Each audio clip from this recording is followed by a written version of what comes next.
Good morning, everyone. Thanks for coming out on this very rainy Sunday, where we hope that we will not need neutral ground parking.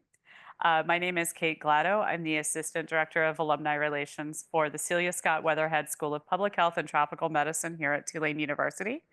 I'm delighted to welcome you to Shades of Public Health Navigating the Pivot. So, with me today, we're joined by Courtney Story, August Martin, and Cheryl Bernard Shaw. So, I want to tell you a little bit about them.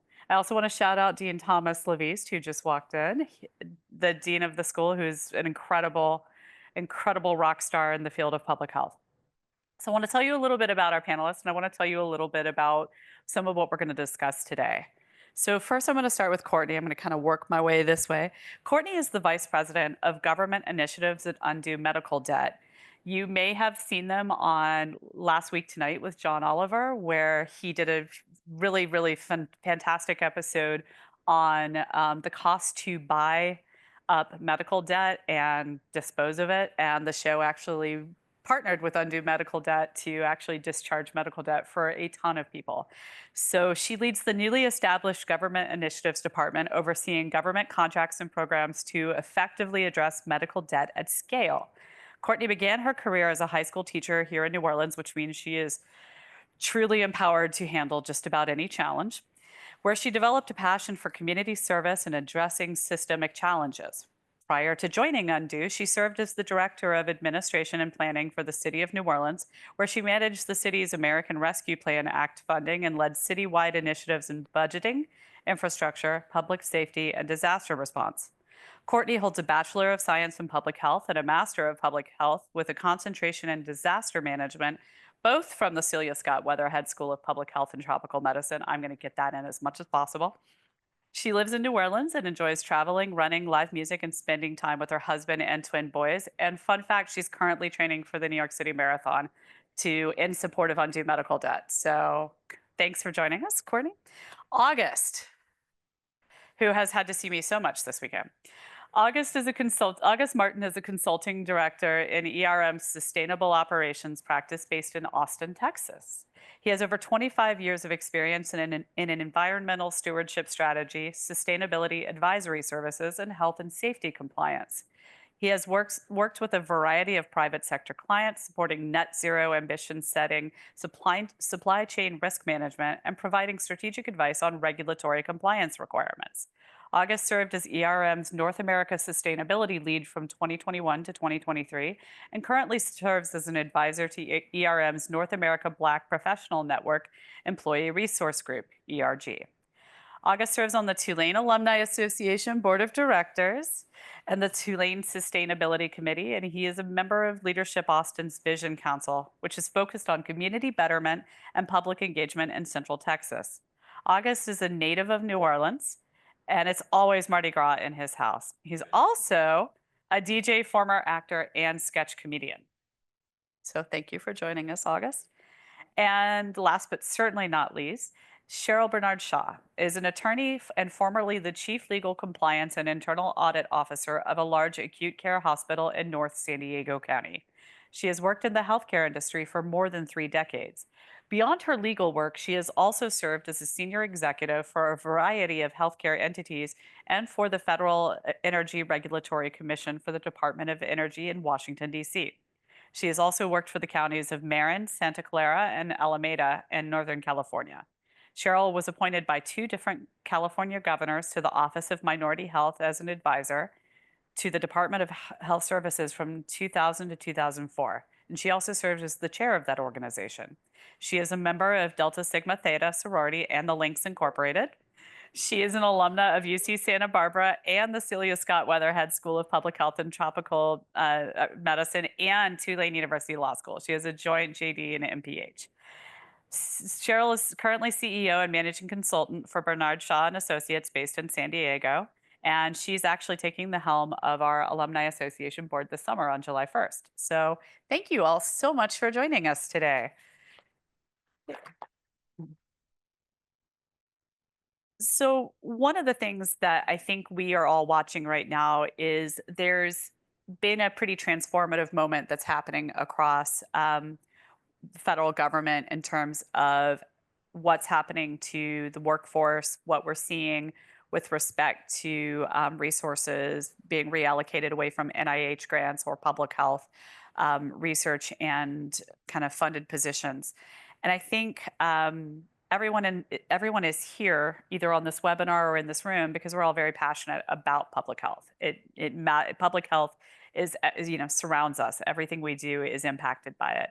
So let's start with a really broad question and a really centering question. I think that will help us really kind of frame our conversation today.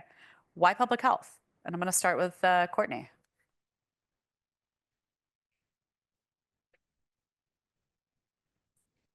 Are we on now? Okay, cool. Yeah. Good morning, everyone. I'm really excited to be here. Thank you for the wonderful introduction, Kate. Appreciate you being here. Dean Leveist, very excited to talk with everybody today. Why public health for me? So public health was a pivot for me originally. I was a freshman during Hurricane Katrina at Tulane. So I came in on a Saturday morning, unloaded all of my belongings into a dorm room, and then promptly was told by President Cowan at the time to grab a few things and leave for a few days, and we'll be back in a couple of days and start the semester. As you all, I'm sure, know, that didn't happen. We didn't come back until January. But when I was away at the University of Toledo that semester, I got an email about Public Health 101, a brand new class that was being offered at the undergraduate level at Tulane. Are you interested? You should sign up. At the time, I was coming to Tulane to be pre-med. I wanted to be an ER doctor. I grew up in the world of trauma, life in the ER, charity hospital. I volunteered at hospitals my entire high school career. I did medical explorers. I was like all in on being an ER doctor. And here I am now, very far from that. So that really, public health was that pivot for me. It got me away from pre-med. I decided I did not want to be reactionary. I wanted to be preventative. And that was the perspective that I had not really been exposed to in high school before. And that sort of transformed my undergraduate education. I dropped my pre-med requirements. I ended up double majoring in public health and environmental studies with an environmental economics minor. And after I graduated, I did Teach for America. So I've actually never really held a traditional public health job, but public health has always been an influence in how I approach my career and the choices that I've made to get me from a classroom teacher to now a vice president at a nonprofit. Same question. So I have 2 degrees from Tulane. My undergraduate is in chemical engineering, and I have an MSPH in environmental health sciences. So for me, engineering was the how for me in undergrad, and choosing public health was the why. And there was, something that you said, Dean Leveist, when you got here about the work that we do, that all public health is local. I grew up probably about 8 blocks from this building. So I wanted to pursue learning and applied skills that would help me not only in my professional career, but that would allow me to get back to my community. I grew up in Treme. We have our own set of public health challenges, social challenges. And it was truly the one interdisciplinary form of study that I thought I could pursue to have the greatest impact to give back to my community. And that's why I chose it. And I was here a couple of days ago meeting with some environmental health sciences students, and one of them is actually doing some air studies in my old neighborhood. So it's just amazing to see how our students here are really good stewards of this community. So it was a stewardship choice for me. That's why I chose it. So I'll answer the same thing. So why public health for me? Well, just to give you a little bit about my background, I was born, even though I was raised in California, I was born in Alabama, Birmingham, Alabama. And at that time, just kind of dating myself, it was very separate. Your neighborhood could be right next door to the largely majority white neighborhood, and you couldn't really walk through it after dark, and they had those kind of rules. Right around the time that Martin Luther King was doing his marching in Alabama, Birmingham, and my teenage aunts and uncles were marching and doing all kinds of stuff that we thought was really radical, or our parents thought it was radical. My dad lost his job, and we ended up going to California. I thought I had gone to heaven when I got to California. And let me just say, in Alabama, I didn't even have vaccine. I wasn't vaccinated with any of the stuff. And largely because my dad didn't have any insurance. I don't think insurance is a given for most of the Black people in my neighborhood. And we were just constantly having to ask for help with these various illnesses or treat ourselves with home remedies. And so I didn't realize that we were different, but when we got to California and saw the difference in lifestyle, access to medicine, I finally went to a dentist when I was about 11 years old. And I had already lost 2 teeth by that time. It made me see the significance of what health really could do and mean for our communities. So I wanted to be a doctor at the time, and I started studying to do that. But I kind of wanted to make sure I had some multiple options just because I knew that I might not be prepared adequately for medical school because my high school didn't have even all the subjects I needed to take for pre-med major. And so I had to kind of make sure I could pivot into something else. So public health, whether I was a doctor or not, I figured that was something I could use. And I'll just tell you how Tulane played into that. Tulane had both programs. I could focus on a master's, a double major, law and health, because they had the joint program at the time. And also, I was the first Black that was in the joint program, first Black student. And but I found I didn't really have the support. So I'll tell you more about that later. But I just thought that this was the place that I could do because I thought New Orleans, Black people, probably some Black people at the school. I got here to the School of Public Health, and I think there was about 5 of us in the whole school. And we were like the outsiders. The teachers and stuff only talked to us when we were in class. We couldn't go visit their offices because we weren't really welcome. And so, but I still thought this was the place just because of where it was located. And so it really did turn out to be one of those things that it was great that I had both because of some twists and turns that my life took. And I would use public health to try to give me that entree into the professional world of healthcare. And it's never let me down in terms of being a field that I could rely on. So that's kind of how why public health. I'm good. Thank you all. So I think one of the veins that runs through this is that all three of you have public health education, and you all use that public health education in things that wouldn't be traditionally considered public health fields.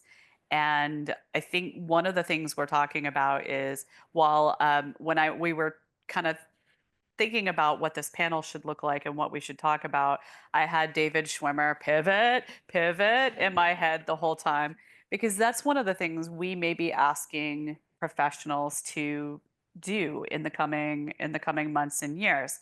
So one question I think that sticks out to everyone is how can public health professionals make their skills marketable? How can they make them transferable to other industries? Are, even other aspects of the public health industry or even outside of the industry. So what can you do to market yourself or make your skills transferable? And Courtney, you're somebody who is the perfect person to ask this question to. Yeah, I think one, you have to read the job descriptions of the jobs you're applying to. Like if you have a degree in public health and you have any sort of experience, you have the tools to tailor what you did to what they're looking for. You just kind of have to take the time to do that. And you'll be surprised how many people truly don't. Chat GPT, I know AI, we can talk about that, but it's actually like a really great resource to help you build those connections if you haven't had the chance to do that before. I think look at what professional certificates are available to you right now in your current jobs that you can take advantage of and obtain before you leave. Think about how you can get data analytics skills. Data analytics is going to be the future. Every job does it. Every person that I hire needs to be able to understand data, apply data, and it's something that a lot of folks don't have a skill set in. So kind of figuring out where your niches are, what you've done, and how it can translate. Program management, project management, organization, all of these things are, every job I've had, those are the things that matter the most for my success, not the knowledge that I'm bringing into it. I mean, that is helpful, but a lot of that you're going to learn. A lot of that's going to be nuance at the company, and they're going to teach you that. You got to work on your fundamental skills and figure out how you can show them through your application and your interview process that those skills are transferable. And I think, public health just gives you such a wide range and a wide world view that it makes it actually quite easy to make the case. And I also, if you're still in school, encourage you to look at fellowship programs. I did Teach for America.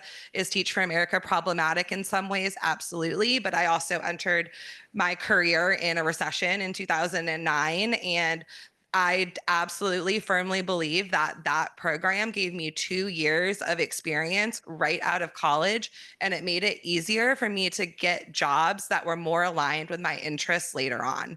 You can't let perfect be the enemy of the good. That's the times that we are in, right? We are all just trying to survive at some level, and you kind of just have to figure out where you are willing to kind of make those compromises to keep things moving. Don't look at the short term, and kind of look at the longer term trajectory, and remember, this is just kind of one piece of the puzzle. I kind of transitioned away from how to make your skills marketable, but that's my general advice, I think, right now, on how to approach a career search in this kind of interesting environment. And the other thing I'll say I went from government and now I'm in a nonprofit working with government. Philanthropy and private dollars and foundations and nonprofits are going to pick up a lot of the work that government was doing. And I think we don't often look to those spaces as public health professionals, but I think that is where a lot of opportunity is going to lie in the next few months and years. So, August, to that end, I want to ask you too, what do you think? What advice do you have for how to make skills transferable? But also, Courtney raises a really good point. Everyone sitting up here has had to weather a recession in our professional careers. So I want you to also, and this is going to be the same question for Cheryl. I want you guys to think about how did you recession proof yourselves in your careers? Because I think we all are kind of reading the tea leaves, and we should at least prepare. Yeah. Kesha's back. I mean, Touche. Ooh, that's a good question. My career since I graduated here has had several twists and turns. Um, so when I left the school, I went directly into consulting, environmental consulting. Um, so I was using a lot of the health and safety and industrial hygiene coursework that I had taken from here. Um, and in 2004, there was a layoff that I was a part of in Austin.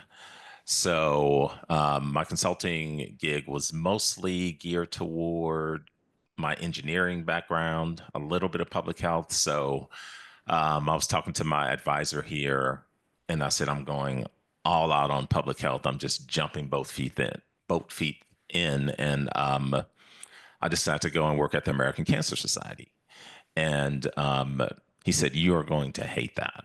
And I said, what? I said, "No, I got to try this out." So when George W. Bush was president and he started the Steps for a Healthy America program, we had the Steps to a Healthier Austin program. So I went from doing environmental consulting to asthma, obesity, and diabetes outreach. So I left the office and was in the community almost 24/7, going to churches, going to schools, talking about everything from healthy eating and food deserts to tobacco cessation in schools.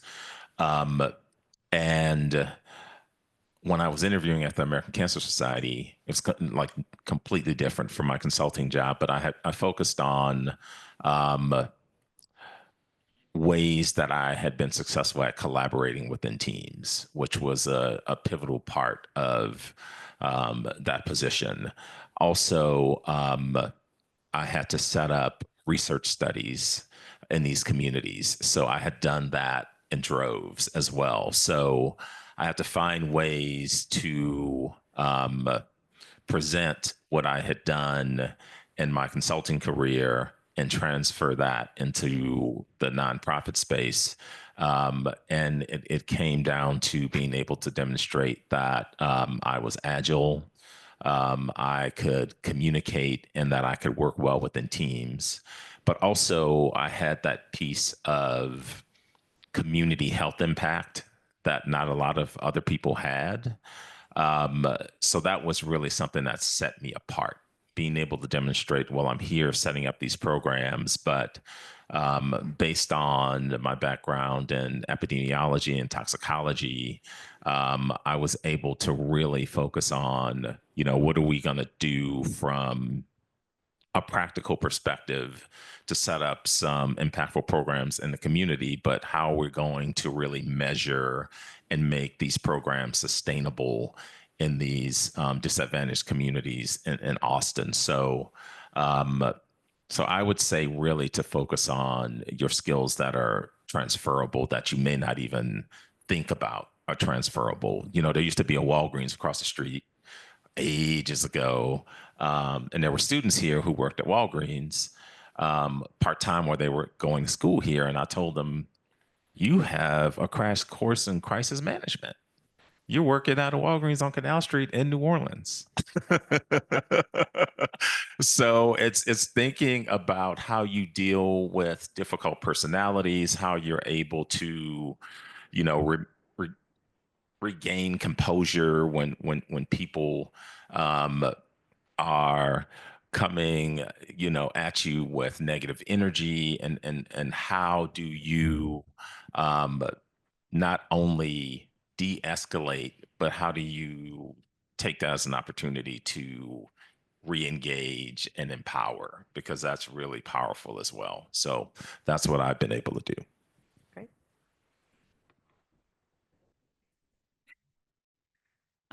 So when I started Tulane, I said I need to make sure I have a backup because when I left UC Santa Barbara, for the first year, I got married while I was in college. And so I said, okay, I got to support this and I still got to graduate. So I sold health insurance, disability and health insurance, and was kind of lousy at it because I couldn't close the deals on those, but I did manage to sell a couple policies. But when I got to Tulane, that was the only school that said I could do the joint program because I applied to UCLA. They told me, yeah, good grades, but you have no experience. You're only 21 years old. You need to get some work experience.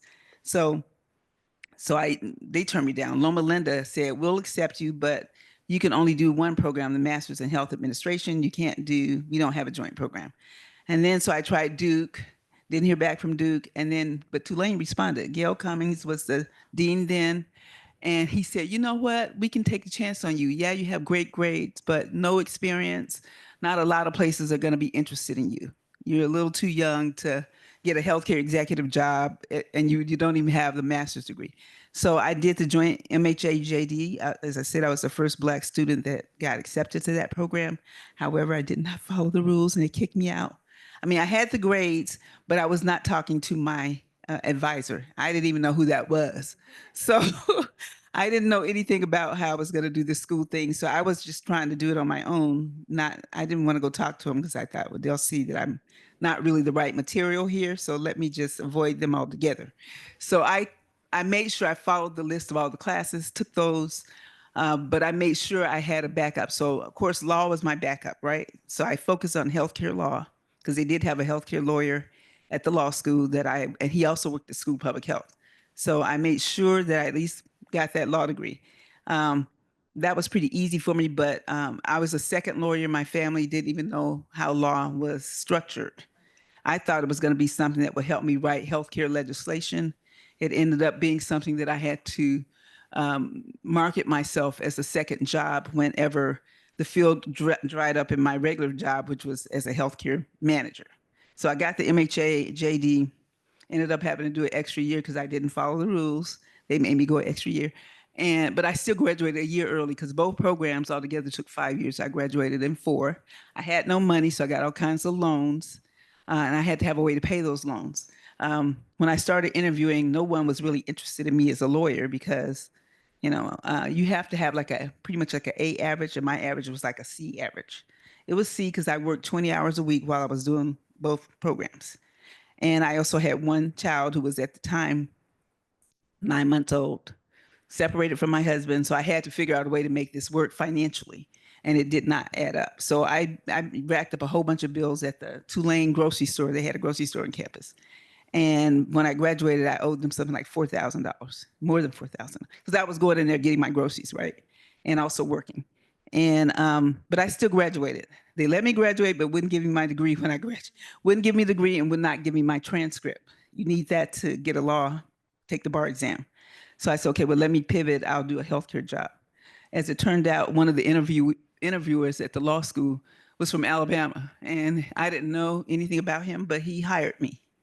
But meanwhile, Tulane threw me the pivot and said I couldn't graduate early like I planned. So they ended up, I ended up having to do a research project under one of the Tulane faculty somewhere out in the boonies. I had to drive out there and do studies on women, healthcare, Black women getting healthcare, maternal and child health, because they weren't getting enough. And I had to kind of see what the deficits were, do the demographics, do a report. Wrote my paper and they gave me a C. A C is like an F for graduate school, right? So that was my first C. And it looked like I wasn't going to graduate because the dean had to decide if she was going to let me graduate. My GPA was still like a 3.87, but a C is not a good grade. So I ended up not finishing that research project because the guy gave me a C on it, right? And so I said, well, let me pivot. I'll use my law background, even without my bar exam, because Tulane, as I said, wouldn't give me my transcript. Got to Washington with this lawyer from Alabama that hired me and started doing major projects under law, and I was still learning. I worked for the Federal Energy Regulatory Commission, and I was really trying to see how that impacted healthcare. And you'll be amazed that there was an oil and gas law that was their focus, how that was affecting the health of a lot of minority communities. So I would try to do projects and relate that to that. Even though they didn't want to hear about the health part, I would always bring that up in my reports. Ended up doing some reports for the commissioners that are appointed by the president. And then that did well on that, and then ended up getting top assignments, even without my bar exam. So after I did all those top assignments and got other people jealous of what I was getting the chance to do because of the head general counsel was from Alabama, just like I was. I decided that I didn't want to deal with thousands of clients. Like when you're working in the government, there's thousands of people that are your clients or people that you're trying to do stuff for. I wanted to work with the individuals. So I decided, let me go see if I can get a fellowship. So I interviewed at Howard University Medical Center. Got there, the CEO tells me, you went to Tulane, you did not come here, we shouldn't even hire you. Well, why should we hire you? And I said, well, Tulane is the #1 public health school, at least it was the first. And where's Howard University? You guys aren't even certified. So I told him that, and I kind of was in his face. He liked that. So he hired me, and I ended up doing projects for the CEO. I went to all the big meetings for the CEO that he didn't want to go to. Made that a real success, got paid a lot of money. It was a lot for my time. And so that's how I pivoted. I would go from healthcare. If that dried up with whatever assignments I was getting, I didn't like what I was doing, I switched to law. I kept going back and forth. That's a no-no. No, normally you don't switch back and forth, but I did. But I used healthcare law as my focus. So I was able to take advantage of the downturns in the market. I never had a period where I couldn't find a job just because of my very weird experience. And believe it or not, it worked. A lot of the projects I got were doing investigations of healthcare malfeasance and things like that. So I was able to help the organization save money by telling them what was happening in their own organizations as it related to the care they were providing. And so you can kind of pivot both back and forth. And I did that my whole career. Now, I didn't get quite to where I needed to be, which was supposed to be a CEO of a healthcare system, just because of my variety of experience. People don't like you switching back and forth. But it gave me a kind of power that I really wasn't stuck. Whenever they would tell me no, I would just do the other thing, right, for a few years. It also worked well with my kids while they were growing up. I could take care of them, do a job that wasn't around the clock like a law job is around the clock. You work many hours. Healthcare, you're working pretty much straight standard business hours. So I was able to switch back and forth and make that work for me. So you can do that. You have to be thinking what will happen in my career if this happens or that happens. And that's kind of how I approached it. And believe it or not, that got me noticed by the governor, a Republican and a Democrat. I got appointed to the state healthcare commission for minorities.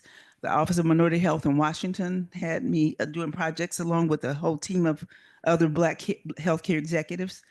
And being unusual did get me some attention. So you have to be able to pivot. And just one more thing on that really quickly, that something you said, Cheryl, um, has me thinking about where we are at this point in time. Being able to look at what's going on in the world and then thinking of how you can fill a gap. And so what I'm thinking of is around 2009 or so, there was a recession. So I was a part of another layoff. But there was also several hurricanes and wildfires at that time. So that's when I pivoted into disaster recovery at that time, which I never thought I would do. But it was calling my professors and going through my coursework and having them walk me through how to tailor my resume to get back into more of a public sector role to support some of the hardest hit areas in Texas after hurricanes Ike and Dolly. And now I think we're at a different inflection point, not for the reason you think, but California was just ravaged by wildfires. Asheville, North Carolina, which you would never think would be ravaged by devastating flooding, has a lot of needs as well. So I think we are uniquely positioned here to look at these areas of need within the U.S. and beyond, based on the education that we've gotten here, and to really apply that to where these problem areas are. So that's how I've been able to pivot as well. So, as we kind of talk about reading tea leaves and being nimble enough to pivot, being able to see what's happening, project out a few years, um, how can our how can our public health professionals stand out? What is it beyond being flexible and adaptable that will make our alumni, our graduate students, what will make them stand out in what is now a kind of a shrinking market? Yeah, I think one being having an education in New Orleans, much to Austin's point, right? Like we are uniquely positioned. We see so much here between natural disasters, climate change, all of the various cultural things that are at play in our city. Our politics are crazy too. There's just a lot of things that you probably have experienced that you can draw on as you look to sort of your next market or career move or whatever it is. I think one of the harder things when you're a mid-career professional and you're going through this is you might have a family, you might have a spouse. It might not be as easy for you to pick up and move. I think it's an interesting time we were very remote and now we're shifting back to hybrid or in office. I think nobody really kind of knows what that landscape is looking like. So I mean, when I went from government to this nonprofit, it was definitely on my mind. What is that going to look like for me? What is that going to look like for my family? I have 4-year-old twins. I have a husband. I'm very connected to New Orleans, and it is really hard. I think the other thing that you can do to make yourself stand out is look at the work products that you've created either as a student or in your career now, and start thinking about how you can use those in your interview process. I think one thing that was super helpful for me when I got this new job, which I just started in January, so I haven't been there that long. So this kind of interview process is fresh in my mind. I was able to talk about things that I produced at the city in my interview. And then as a follow-up, I was able to send them that document and say, hey, remember in the interview when I talked about this COVID dashboard I created and updated twice a day that was 20 pages long and had all of this data? Here it is. And when they can see that and make that connection, and especially as someone who's hired tons of people in my career, that is one of the more impactful ways that I think you can present yourself when you're looking for a new job or a new pivot. That's great. how can our alumni and almost graduates stand out in what is kind of a narrower job market right now? I think emphasizing what you have here in the New Orleans area, like Courtney said, you really have to kind of look at where you are. You have to look at the projects you're working on in school, all the different subjects that you're being exposed to. You really got to keep those books. I have all my books from graduate school. That's part of why my house is so junky. But, I have all of those because I go back and refer to them when I need them as background material. You have to be an expert in the areas that you're going to be working in, and you have to sound like an expert. Listen to the news media, see how that's going to impact where you are or where you're planning on moving. So one of the things I tried to learn a little bit about Tulane's background, I knew that they had a more than 100-year exposure to experience doing research in Africa, coming up with different um, medical solutions for people in Africa with various diseases. You have to be able to talk about those. If you bring those up and you're interviewing with someplace in Washington, well, maybe not Washington anymore, but other places that are still doing cutting edge healthcare, we got rural communities that have some illnesses that they can benefit from. So you got to pay attention to the media. You still have to do that. Don't lock yourself in and just focus on your education here. Look at what's around you. New Orleans is an excellent place to find out where their deficits are. Learn a little bit about them, go volunteer. I worked at a couple of organizations while I was here. Remember I said I came up with my own internship instead of doing the one that when you graduate, you do 2 years. I just created mine, and then I would approach some of these different healthcare organizations and say, hey, I could do this, this, and this. Do you have a job? Now, you don't have to pay me. I'll do this for free. And they always found money, even if I didn't ask for any. So you got to be able to do that. You have to, they'll say things like, well, you're from California. How would you even be able to help us with our issues here? And believe it or not, there's a lot of very similar issues from state to state in the US. So just sound like an expert, even if you're not an expert. You might know more than them because your knowledge is more recent a lot of times. Because once you start working, you're focused on your area of expertise. You might not be looking at the city you're living in as a place that you can learn some things and take that knowledge with you to wherever job you're interviewing for. And the other thing, you do have to be a little very sure of your own ability to bring value or add value to that organization. So you got to do your research on that. Everybody already knows that. Do the organization research, see how you can apply your knowledge, go access the professors. Like I said, I was a little afraid to talk to the professors. There was only a couple that I talked to. And those I was able to use some of their knowledge or refer to them or use them as a reference to do whatever project I had at work that would help me, elevate myself to seem like an expert in-house. And that will get you the job a lot of times, even on a temporary basis. But they almost always find money for you if you're good. And I think Tulane gives excellent education. They do. The number one oldest school, we were the first school of public health. And so consequently, I threw that out a lot in interviews because most of them don't know anything about Tulane because it's in New Orleans. But you can tell them about Tulane and use that for your benefit. Make sure you do that because you never know how many people might have a connection to you. Tell them where you're from. You might be telling them a little too much. Like sometimes I over tell my background, but sometimes that they find synergy with that and they might hire me for a small project that at least puts food on the table until I can find the permanent job. I must have had I'll just share this one thing with you guys. And don't say this if you ever meet my husband.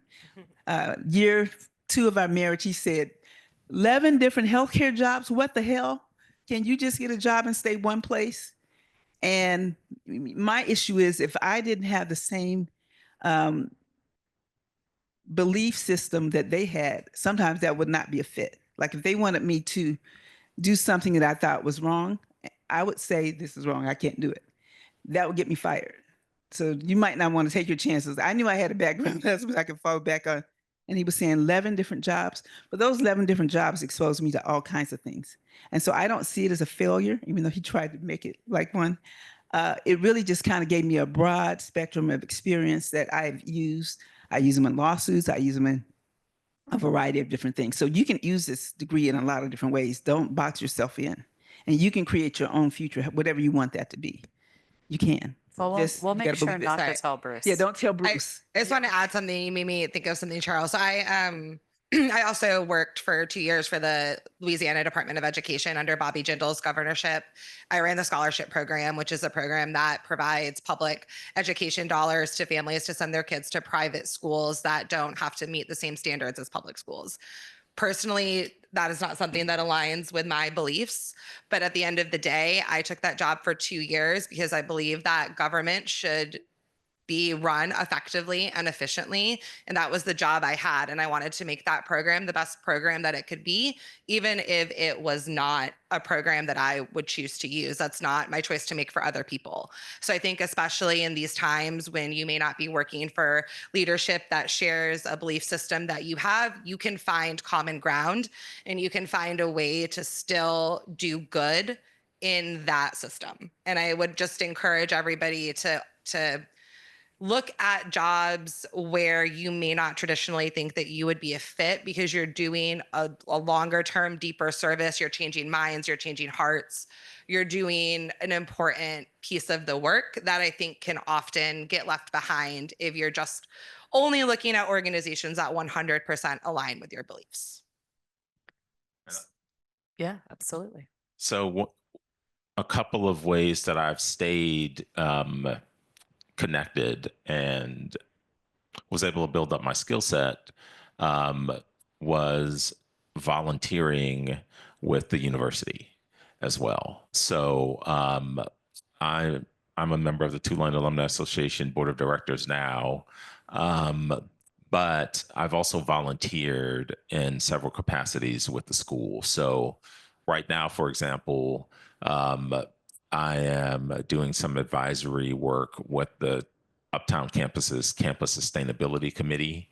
Um, Dr. Ken Ori is also on that committee with me, and we're lending our expertise to the university on how they can look at their carbon reduction efforts over the next several years, how that will impact our students, how that will impact the surrounding communities. And we're not getting paid for that, but that's something else that we're building in our tool set right now. So and something else that I did was I volunteered for APHA. When they put on these conferences, they always need folks to review abstracts and to review posters and to come up with the tracks that are presented. And that was one way that I really got a strong foothold into biostatistics and epidemiology, as well as environmental health sciences, just by volunteering with APHA and watching how they put this conference together. And I was able to get some grants to travel to the conference that I was volunteering on as well. So I think it comes down to how creative can you be when there's a downturn. And there's been several times where I've just had to tap into a skill that I have to work in the meantime to continue to support myself. It may not have been in public health, but I always try to volunteer in my discipline, even though I wasn't getting paid in it, so that I could at least say I didn't have a break in applying those skills over time. Can I just add on to what? Sure. And So so we're going to start the volunteerism thing is really important. And throughout my whole career, I've always volunteered. I know you're going to say, where do you find the time? But you have to, because it really does feed into what you want to do and what you're doing. And you're doing good for your community at the same time. And like you said, you might not be getting paid, but you're learning a lot of skill sets that people will pay you for later if you need to. But in my case, my volunteering has been a big part of my life. I still volunteer right now. I'm on like 3 or 4 different organizations, including my sorority, where I do different activities. And I always try to find some kind of way to relate it to health or law or healthcare law. So if you volunteer, you are finding out what you're good at. You're getting a chance to be creative.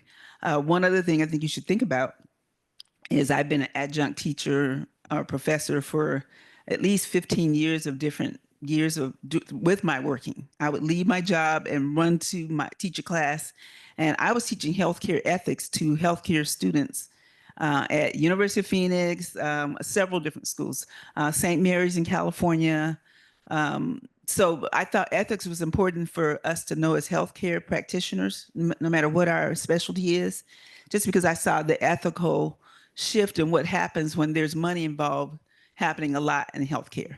And so even if my class was business law, I would tell them the ethics part of it, and the students might not be that interested in it, but a lot of times they would see that it's connected to what they're doing. And when they come across an ethical issue in their regular job or later on in life, they're able to apply some knowledge or remember the class I taught in ethics. I also taught healthcare law, business law, healthcare administration. I did a lot of teaching, and but you know what? That I ended up learning from that too. I also taught them how the government works, so what the Constitution means, understanding the Constitution and applying it to what you're doing professionally, or how to look at the Constitution and see that it's applicable to what we're doing on a daily in our daily lives. I did get criticisms from students, some saying, I don't want to be a lawyer. I'm just here for the healthcare stuff. But a lot of times I got students that would come up and say, hey, you know that class you taught on healthcare ethics or the Constitution? I really got something out of that and I use it at my job. So you got to be applying all your skill sets. You're getting a lot of different gifts here in the classes you're taking. See that for what it is, and don't just dispense that knowledge and forget about it. Make sure you still keep your books. You might not have to keep them all, but keep your books and refer to them, because even if it's old information, you can update that and it can add value to your jobs. So that's another way that I use my expertise that I got here at Tulane. So I think this is all really good advice too for those of us who are facing potential furloughs or layoffs or workforce reduction concerns. I think being able to find and learn new skill sets is a really, really great thing.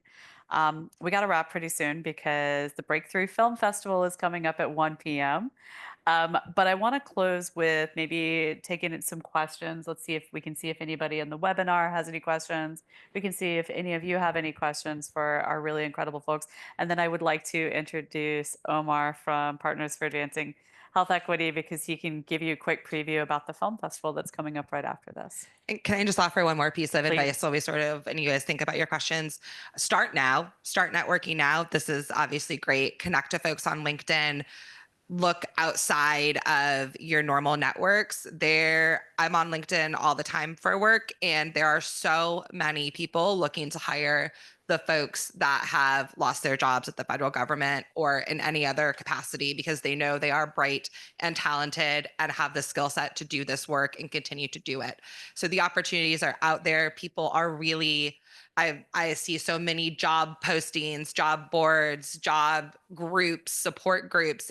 It's out there. You just kind of have to find it. And I know that's daunting when you're kind of facing this uncertainty, but having the plan B has always been, and maybe it's just because I'm a millennial who grew up in the times that I did. I've always had to have something else to pay the bills, as we kind of have all said. So for me, if I didn't get into Teach for America, I was taking an EMT class my senior year at Tulane. So I would have been an EMT for NOEMS or Jefferson Parish, whatever. Well, I figured out that next step. So that's kind of what you just have to do. And it's unfortunate, to be honest, but that's kind of the mentality that I think you got to go into it with. I just say one issue before, because you brought up some good. While I was here at Tulane, it's a school in the School of Public Health.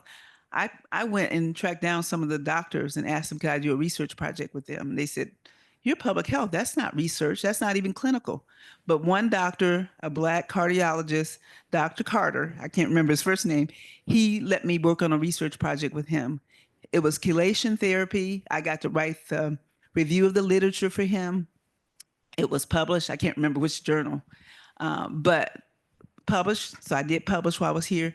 And I went over to med school and I would try to talk with some of the stuff that they were learning, ask them what they were learning about, found him. He actually taught environmental health while at the School of Public Health. And so don't just think the medical school is distant from what you're doing. see if there's you can find common ground with some of those medical students. Some of them I'm friends with now still. And Dr. Carter, that gave me some research projects. So if I'm between jobs, I could always look for a research compliance job or something like that using that background. So stretch yourself. Don't just look at it like I do healthcare. That's not medical. That's not clinical. I learned a lot of clinical working with him. And by the way, the chelation therapy that he worked on back in 1980 something that they were saying was quackery, that is now one of the things that they're doing to address heart disease, coronary artery disease. And it's turning out to have validity as well. So go over to the medical school, go over to the business school, plant your seeds over there, and you will see some growth from that. And I'll give a little bit of advice as somebody who is not in public health but has lived in New Orleans for a long time. Get out in the community. Get out, and whether or not you choose to make New Orleans your home after, or long term, short term, whatever that looks like, there are huge opportunities to grow your skill set and your network here in New Orleans. And I think we all know New Orleans is so small. It's a very, very small town in a lot of ways. It's not just who you know, but it's also what you know. And if you're able to combine those two, it's pretty powerful. And you'll learn a lot of skills. I had no idea how many pivot charts I would have to learn how to read, just as somebody who volunteers across New Orleans organizations. So, do we have any questions for our great panel? Yes.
Wow.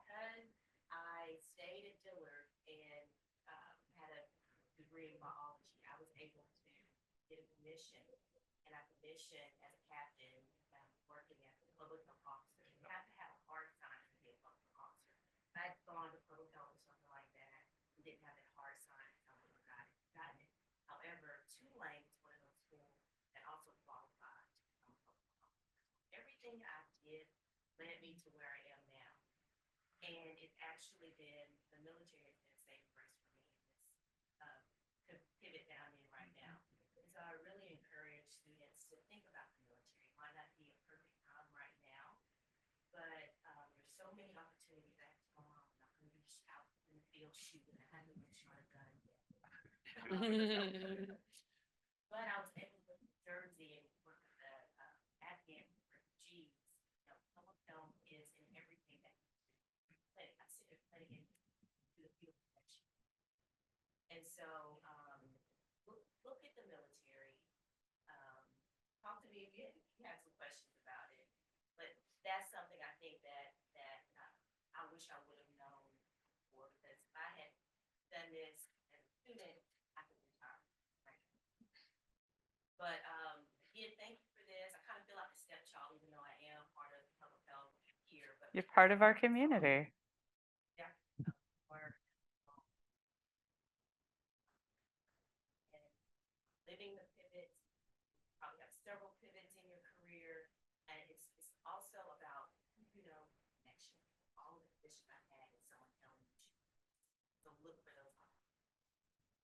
And I'll close by noting that if you're not just a student at the Celia Scott Weatherhead School of Public Health and Tropical Medicine, but an alum, you have access to career services. You're an alum, you have access to it. You should all have my contact information. Get in touch with me, add us on LinkedIn, stay connected with us on LinkedIn. We have a fairly active job network on our LinkedIn alumni group. And if you can't find it, you reach out to me, I'll connect you to that group. We are launching a geographic Slack board this spring so that people in different communities can find their other public health people. And Abby Lukens, she's now Dr. Abby Lukens. She successfully defended her dissertation. Dr. Abby Lukens is the Director of Career Services here at the school, and she is doing some pretty incredible work right now to make sure that not just our students, but our alums have access. And she and I are pretty much emailing and texting constantly right now because our goal is to provide whatever support we can during what is a pretty transformative moment in American history. So, having said that, I want to introduce the Breakthrough Film Festival. Omar, would you like to come up and say a word about it? I did introduce the team.